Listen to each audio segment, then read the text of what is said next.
दिसंबर का महीना था। ठंडी हवा से सभी की कुल्फी जम रही थी। ऐसे में नेहा कांपती हुई अपने सिर पर ढेर सारी लकड़ियां और आग जलाने का सामान लिए छत पर चढ़ रही होती है। जैसे ही वो सामान लेकर छत पर चढ़ती है तो उसकी सांस फूल जाती है और बेचारी जोर जोर से सांस लेते हुए कहती है, हे भगवान, पता नहीं कैसे ससुराल वाले हैं मेरे। आग इनको सेकनी होती है। मेहनत मैं करती हूँ, कभी लकड़ी छत पे चढ़ाती हूँ, कभी खाना चढ़ाती हूँ, कभी बिस्तर चढ़ाती हूँ। मेरी तो आधी उम्र बस सीढ़ियाँ चढ़ने उतरने में ही बीत रही है। ऐसे ही रात होती है और नेहा छत पर बिस्तर चढ़ाती है और सभी के लिए खाट बिछाकर बिस्तर लगाती है। बाकी सारी चीज एक तरफ और इन लोगों का रात में आग जलाकर छत पर सोना एक तरफ। पता नहीं क्या मजा आता है इन लोगों को छत पर आग जलाकर सोने में। अगर इतनी ज्यादा ठंड लगती है तो कमरा बंद करके नीचे आराम से सोएं, पर नहीं, खुले में सोना है। कमरे में तो दम घुटता है इनका। नेहा के ससुराल वालों को सर्दी की रातों में छत पर आग जलाकर खुले में सोने की आदत थी। कुछ देर बाद सभी लोग छत पर आ जाते हैं। अरे बहू, तो देख नहीं सकती है क्या? आग बुझने ही वाली थी, लकड़ी नहीं लगा सकती क्या उसमें? अरे इसका ध्यान पता नहीं कहाँ रहता है। इतनी मेहनत से मैं आप लोगों के लिए बिस्तर बिछा रही हूँ, जरा सी अगर मेरी तारीफ कर देंगी तो कुछ हो जाएगा क्या? पर नहीं, बहू की गलती नजर आती है, बस उसके काम नहीं। तारीफ वाले काम करोगी तो बहू तेरी तारीफ भी करेंगे। हाँ, मेरी मेहनत कहाँ दिखती है आप लोगों को? आपको तो बस अपना अपना दिखता है। बस कर बहू, आज के लिए इतना बहुत है। अब हमें आराम करने दे, सारे दिन के थके हुए हैं। ओहो, आराम कहाँ? अभी तो आपकी सहेली उमा आएगी, आपकी बातें तो लंबी चलेंगी। तो तेरे क्यों गुर्दे लाल हो रहे हैं? मेरी सहेली है, जितनी मर्जी बातें करें हम, तुझे क्या लेना देना? आपकी इन बातों की वजह से ही ना इतनी ठंड में आग जलाकर ऊपर सोना पड़ रहा है। आपने ही बाकी सबको भी ऊपर सोने की आदत डाली है। ज्यादा लेक्चर देने की जरूरत नहीं है बहू, जा जाकर अपना काम कर। और रात को आग बुझनी नहीं चाहिए, बीच बीच में उठकर लकड़ियां लगाती रहना। और हाँ, कल रात को आंच धीमी हो गई थी तो ठंड लग रही थी, आज ऐसा नहीं होना चाहिए। सीमा इतना बोल रही होती है कि तभी वहां पर उसके बगल वाले घर में रहने वाली उमा छत पे आ जाती है, जिसके बाद दोनों सहेलियां आग के पास बैठकर गप्पे मारना शुरू कर देती हैं और देर रात तक बातें करती रहती हैं। और नेहा सारी रात नींद में लकड़ियां डालती रहती है। तब नींद में नेहा लकड़ी की जगह हाथ आग की तरफ कर देती है, लेकिन वो बच जाती है। मेरा हाथ जल जाता। अभी ये क्या हो गया? नींद इतनी आ रही है, सब लोग तो मजे से सो रहे हैं, मुझे आंख में लकड़ी डालने के लिए चौकीदार रखा हुआ है। मैं बार बार अपनी गरम गरम रजाई में से निकलूं और इस आग में लकड़ियां डालूं? नहीं, मेरी जिंदगी में कब सुख शांति वाली नींद होगी? इतना कहकर नेहा वापस से जाकर रजाई में घुस जाती है। अगली सुबह जब नेहा छत की सफाई कर रही थी तभी उसकी सास नीचे से उसे आवाज देती है, अरे बहू, छत पर ही टंगी रहेगी या नीचे भी आएगी? खाना बना दे। तब नेहा ऊपर से चिल्लाकर कहती है, आ रही हूँ माँ जी, 1 मिनट सांस तो लेने दीजिए। बहू को पता नहीं इन्होंने रिची रिची वाली एरोना समझ रखा है, 1 मिनट में सारे काम कर दे बस। अरे वो भी रोबोट थी, लेकिन मैं तो इंसान हूँ। अरे आ जाएगी या फिर ऊपर ही गीत गाती रहेगी बहू? आ रही हूँ।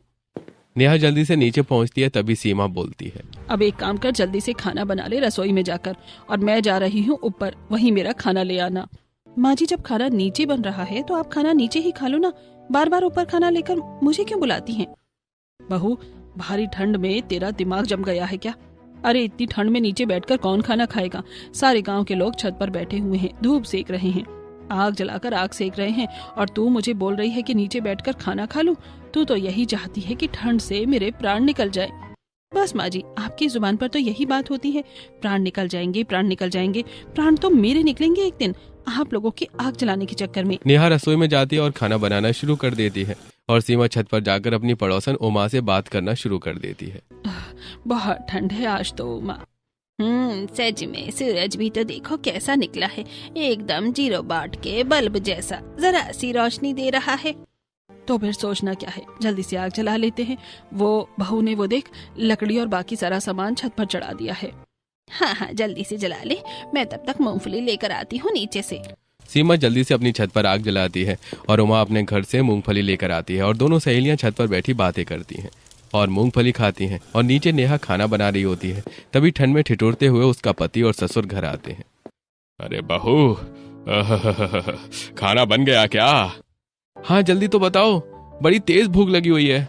जी हाँ, खाना बनकर बिल्कुल तैयार है, बैठ जाइए, मैं आप लोगों को खाना परोस देती हूँ। अरे बहू, छत पर खाना लेकर आ जाना, मैं और यश छत पर जा रहे हैं। माँ ने ऊपर आग जला रखी होगी, वहीं आग के पास बैठकर खाना खाएंगे। यश और राकेश भी छत पर चले जाते हैं। इसके बाद नेहा एक एक करके सभी के लिए खाना छत पर लेकर आती है। अब सर्दी की वजह से खाना बहुत जल्दी ठंडा हो जाता है। तभी राकेश बोलता है, अरे बहू, तूने 2 घंटे पहले रोटी बनाकर रखी थी क्या? कैसी रोटी है ये, एकदम ठंडी? और ये सब्जी ऐसा लग रहा है कि तुम फ्रिज से निकाल कर लेकर आई हो। अरे बासी खाना दे रही हो क्या? मैंने सब कुछ गरम गरम ही बनाया था, ठंड इतनी ज्यादा है, ऊपर से आप लोगों को छत पर बैठकर आग जलाकर सारा खाना खाना है, तो इसमें मेरी क्या गलती? खाना ऊपर लाते लाते ठंडा हो जाता है। लेकिन भाभी, खाना तो बहुत ज्यादा ठंडा है, बिल्कुल भी मजा नहीं आ रहा है ठंडा खाना खाने में। बहू, बहाने कम बनाया कर और हाथ पैर काम करने में इस्तेमाल किया कर, जबान से ज्यादा चलाया कर तू। जाकर खाना गर्म करके लेकर आ। नेहा गुस्से में पैर धमकाती ठंड में कांपते हुए नीचे जाती है और खाना गर्म करके लेकर आती है। और ऐसे ही कम से कम अपने ससुराल वालों को खाना खिलाने के चक्कर में नेहा के 10 से ज्यादा चक्कर सीढ़ियों के लग जाते हैं और बेचारी हांफते हुए जीने पर ही बैठ जाती है। जब से शादी करके इस घर में आई हूँ, मेरी तो बस फ्री में एक्सरसाइज हो रही है। लोग जिम जाते हैं बॉडी बनाने के लिए, लेकिन मैं तो घर पर ही बॉडी बना रही हूँ। कभी ऊपर कभी नीचे, सारा दिन रात यही चलता रहता है। नेहा नीचे जाती है और वापस से अपने कामों में लग जाती है। ऐसे ही एक दिन जब छत पर सीमा और उमा बात कर रहे होते हैं और वहीं नेहा अपना काम कर रही होती है। अरे, साल होने को आया है तेरी बहू को सीमा, लेकिन अभी तक कोई खुशखबरी नहीं दे रही। क्या पता क्या करती रहती है। आजकल की लड़कियों को ना अपने शरीर से प्यार है, इसलिए शादी के 3 साल तक बच्चा नहीं करते।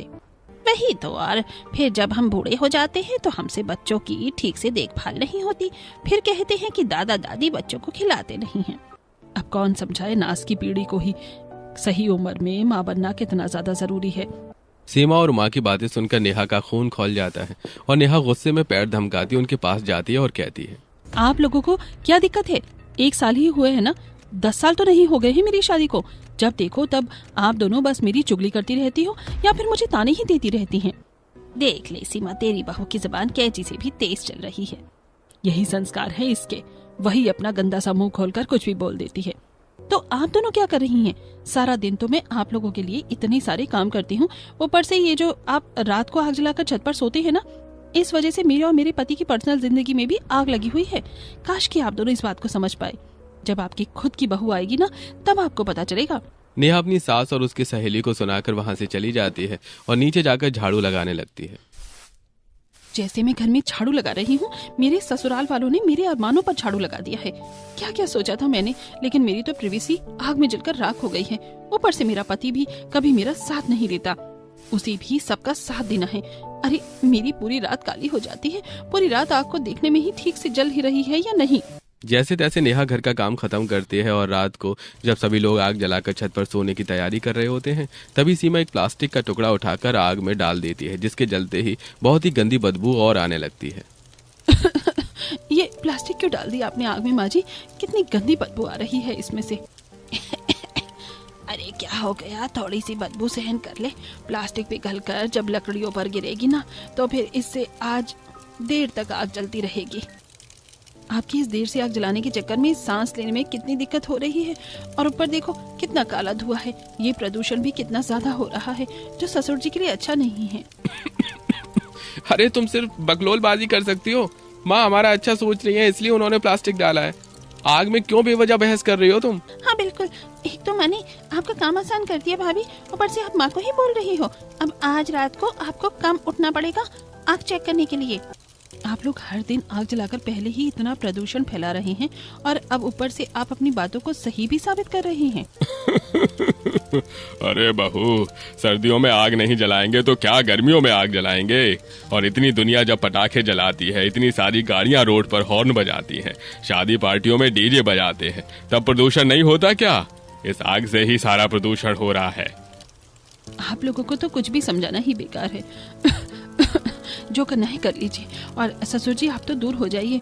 बोल रहे हैं क्या आपकी आपको अस्थमा की दिक्कत है? नेहा जल्दी से अपने ससुर को आग से थोड़ा दूर करती है और उनका अस्थमा का पंप लेकर आती है और लाकर राकेश को देती है, जिसके बाद राकेश को थोड़ा चैन की सांस आती है, उनकी पीठ थपथपाकर। इसलिए कह रही थी कि प्लास्टिक मत जलाइए, ये हानिकारक होती है। कुछ नहीं हो रहा, ये जल भी गया और चिपक गया ये लकड़ी से। अब बस ये थोड़ी बहुत बदबू है, वो भी हवा के साथ गायब हो जाएगी, लेकिन आग देर तक चलेगी। वक्त गुजरता चला जाता है और थोड़े वक्त बाद उमा के बेटे प्रमोद की भी शादी हो जाती है और उसके घर पायल नाम की बहू आती है। अब जो समस्याएं पिछले 1 साल से नेहा झेल रही थी, वो सारी समस्याएं अब पायल को भी झेलनी पड़ती हैं।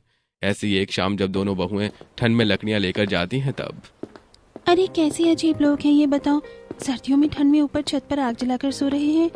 अरे पूछो मत बहन, मैं तो इतनी ज्यादा परेशान हूँ कि क्या ही बताऊं। मेरे तो पैरों में दर्द हो गया है। हाय, अभी तक शादी की थकावट ठीक से नहीं उतरी थी कि ये सीढ़ियों के चक्कर लगा लगा कर मेरी हालत खराब हो गई है। लेकिन इन लोगों को हम पर तरस थोड़ी ना आता है, हम तो मशीन है, इंसान थोड़ी ना है। ऐसे ही दोनों बहुएं अपनी अपनी सारी परेशानियां एक दूसरे से कहती हैं। वक्त गुजरता चला जाता है और एक दिन जब उमा और सीमा बाजार जा रही होती हैं, तभी उनकी एक पड़ोसन शांति उन्हें रोकते हुए बोलती है, हाय राम, तुम दोनों को क्या हो गया है? क्यों, क्या हो गया? ऐसे क्यों बोल रही है शांति? राम राम, तुम दोनों का रंग कितना काला हो रहा है। चेहरे पर बूट पॉलिश लगाती हो क्या? क्या बात कर रही हो? अभी परसों ही तो मैं ब्लीच फेशियल करवा कर आई हूँ और तुम बोल रही हो कि मैं काली लग रही हूँ। मुझे लगता है तुमने कोई एक्सपायरी ब्लीच कर ली है।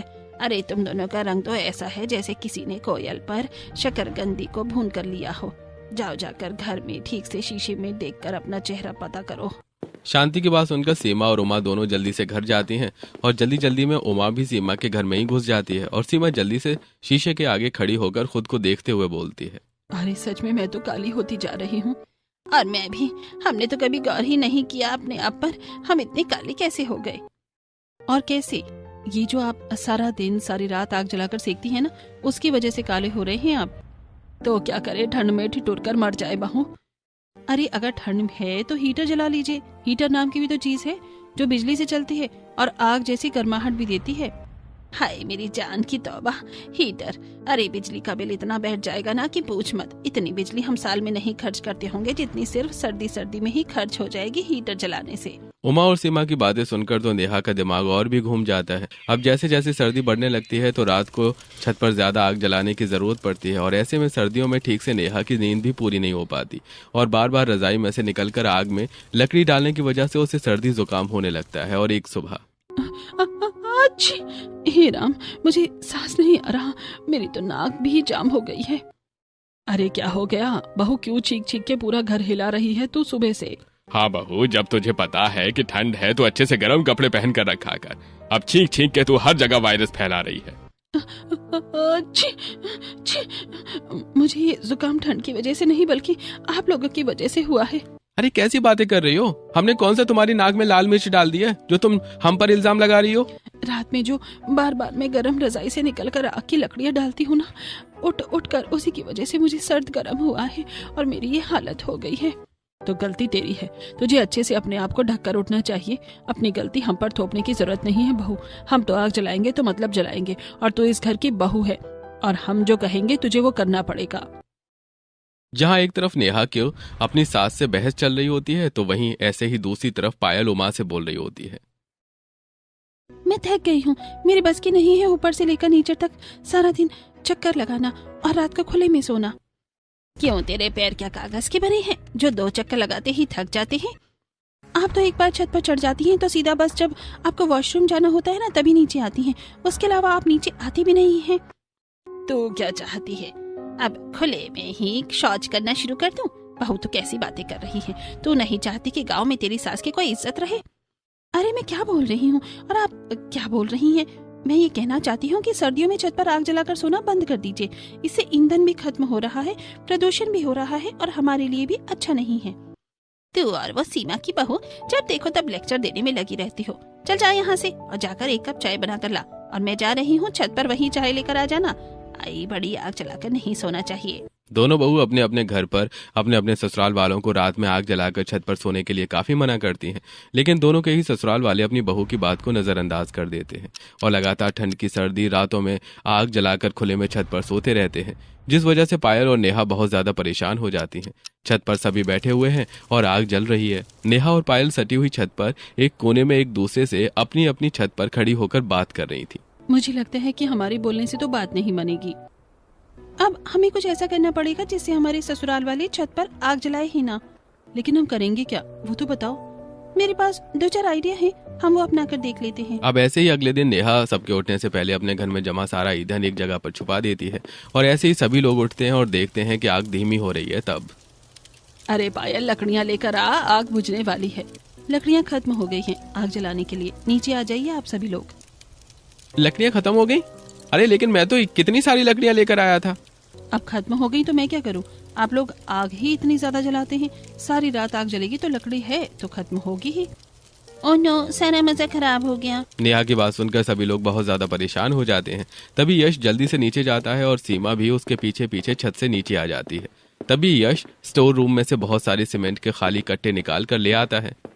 लकड़ियां नहीं है तो क्या हुआ, हम ये जला लेंगे। ये कट्टा एक बार जल गया ना तो काफी देर तक जलता रहेगा और आग भी देगा। वाह बेटा, क्या दिमाग लगाया है, सच में बिल्कुल अपनी माँ पर गया है तू। दोनों माँ बेटा छत पर जाते हैं और कट्टा जलाकर आग सेकने लगते हैं। वहीं दूसरी तरफ पायल। माँ जी अपने हाथ देखो तो जरा। क्या हो गया मेरे हाथों को? ठीक ठाक तो हैं बहू। अरे ये कितने बेजान और रूखे सूखे हो गए हैं। आप चेहरे से कितनी जवान लगती हैं, लेकिन हाथों से तो आप 60 साल की बुढ़िया लग रही हैं। क्या बकवास कर रही है तू बहू? ठीक ठाक तो है मेरे हाथ। अरे कहाँ ठीक है, देखिए आग जलाने की वजह से और उसके पास बैठने की वजह से जैसे आपका रंग काला हो गया है ना, वैसे ही आपके हाथ कितने बेजान हो गए हैं। मेरी मानिए तो अब आग जलाना बंद कर दीजिए, हम लोगों को नीचे सोना चाहिए। मुद्दे की बात तो ये है बहू, तो घुमा फिरा कर ये बोलना चाहती है कि हम लोगों को नीचे सोना चाहिए। बिल्कुल, कहना तो मैं यही चाहती हूँ माँ जी। तो तेरी कोशिश बेकार है बहू, ये नहीं हो सकता तो तू यहाँ से चली जा, वही बेहतर है। ऐसी दोनों बहू कभी सोशल मीडिया के जरिए तो कभी प्रकृति के बहुत सारे उदाहरण देकर अपने अपने ससुराल वालों को रात में आग जलाकर छत पर सोने के लिए मना करती हैं। लेकिन इन दोनों के ही ससुराल वाले अपनी इस आदत से टस से मस नहीं होते हैं। अरे तुम चाहे जितना मर्जी जोर लगा लो नेहा, लेकिन हम सोएंगे तो छत पर ही सोएंगे। और नहीं तो क्या, पिछले 10-15 दिन से हम सब नोटिस कर रहे हैं तुम कुछ ज्यादा इशू बना रही हो रात में आग जलाकर छत पर सोने का। क्योंकि मेरी बात सही है इसलिए मैं आप लोगों को समझा रही हूँ। अरे मेरा नहीं तो कम से कम ससुर जी का ही सोच लीजिए। नेहा सभी से काफी बहस करती है लेकिन कोई भी उसकी बात नहीं मानता है। ऐसे ही धुएं की वजह से अब राकेश को बहुत ज्यादा खांसी होने लगती है, जिस वजह से उसे सांस लेने में काफी दिक्कत होती है। नेहा और यश जल्दी से राकेश को लेकर अस्पताल पहुंचते हैं, जहां डॉक्टर बोलते हैं, हमने आपको कितनी बार मना किया है कि आप अपना ख्याल रखिए। आपको धुएं से, घुटन से, इन सारी चीजों से दूर रहना है ताकि आपको सांस लेने में दिक्कत ना हो। आपको ताजी शुद्ध हवा लेनी है। सारा दिन तो डॉक्टर साहब ही आग सेकते रहते हैं और अशुद्ध हवा में बैठे रहते हैं। आग सेकते हैं? ये आपके लिए अच्छा नहीं है क्योंकि आपको अस्थमा की शिकायत है, और जैसा कि आपकी बहू बता रही है कि आप सारा दिन आग सेकते हैं, इसी वजह से आपके अस्थमा की दिक्कत ज्यादा बढ़ रही है। अरे डॉक्टर साहब, ये सब तो बस बहाने हैं। कई दिनों से मैं अपनी सेहत का बस ठीक से ख्याल नहीं रख पा रहा हूँ। अब से मैं पूरा ख्याल रखूंगा तो सब ठीक हो जाएगा। मैं जितना मर्जी कह लूं, लेकिन ये लोग अपने पैरों पर पानी नहीं गिरने देंगे। हम ही गलत हैं जो इन्हें बोलते हैं। डॉक्टर से चेकअप करवाने के बाद नेहा अपने पति और ससुर के साथ घर आ जाती है। माँ जी, कम से कम अब तो आप मान जाइए। अरे मेरी बात नहीं मान रहे ये लोग, कम से कम आप ही मान जाओ। क्या हुआ इन्हें? क्या कहा है डॉक्टर ने? माँ, डॉक्टर ने कहा है कि पापा आग से, धुएं से दूर रहें, और बाकी वही जो वो हमेशा कहते हैं। तो कौन सी बड़ी बात है, हम कौन सा इन्हें आग के ऊपर बिठा देते हैं। अरे धुआं तो इनसे कोसों दूर होता है, लेकिन वो धुआं हवा में तो फैलता है ना, और उसी की वजह से उनकी प्रॉब्लम बढ़ रही है। तू तो रहने ही दे, तू बड़ी आई डॉक्टर। नेहा की बातों को बेकार साबित करके सभी परिवार वाले छत पर चले जाते हैं और फिर से आग जलाकर सेकने लगते हैं। वक्त गुजरता चला जाता है और अब नेहा और पायल दोनों ही अपने अपने परिवार वालों को समझा कर बुरे तरीके से थक जाते हैं और दोनों ही चुपचाप अपना काम करती रहती हैं। देखा, आ गई ना दोनों बहू की अकल ठिकाने। नहीं तो क्या, सारा दिन बस हमें समझाने में लगी रहती थी। अरे इन्हें क्या पता, पीढ़ियों से लोग आग जलाकर सर्दियों में सेकते आ रहे हैं। वही तो बात है। खैर क्या छोड़ो, हमें क्या लेना देना। वैसे भी आग जलाना तो बस एक बहाना है, असली मुद्दा तो हम दोनों का देर रात तक बैठकर बातें करना है। तभी वहाँ पर नेहा आ जाती है और अपनी सास पर गुस्सा होते हुए बोलती है, अगर आपको बात ही करनी है तो आराम से कमरे में बैठकर बात कीजिए ना, हीटर चलाकर बात कर लीजिए। धूप में बैठकर भी तो आप लोग बात करती हैं। अरे रात को आपको ऐसी कौन सी बातें करनी है जो आग जलाकर होती हैं? तुझे हमारे बीच में नाक घुसाना बहुत ज्यादा जरूरी है क्या बहू? हाँ, जब दो बड़े बात कर रहे हो ना बहू, तो छोटों को बीच में नहीं बोलना चाहिए। तेरे परिवार वालों ने सिखाया नहीं है क्या? मुझे तो यही सिखाया है कि जब दो बड़े कोई गलत चीज कर रहे हो ना, तो उन्हें सही रास्ता दिखाया जाए। तू जाकर अपना रास्ता नाप बहू, हमें मत सिखा कि हमें क्या करना है और क्या नहीं। नेहा वहां से चली जाती है और एक कोने में जाकर मुंह फुलाकर बैठ जाती है और खुद से बोलती है, एक दिन इन लोगों को इस साल की वजह से ऐसा नुकसान होगा ना कि जिंदगी भर याद रखेंगे।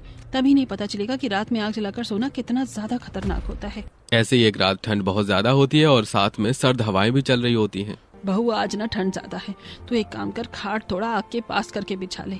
आप कही तो सबकी खाट के नीचे ही आग लगा दूं, गरम गरम लगेगा सब। तुम्हें हर बात पर माँ को उल्टा जवाब देना जरूरी है क्या? माँ जैसा कह रही है वैसा कर दो ना। हाँ भाभी, आप ज्यादा एक्स्ट्रा मत बोला करो। हाँ हाँ ठीक है, सबका बिस्तर में आज थोड़ा आग के नजदीक करके लगा दूंगी। खुश? नेहा अपनी सास के कहने पर सभी का बिस्तर आग के थोड़ा पास करके लगा देती है ताकि सभी को ज्यादा गर्माहट मिल सके।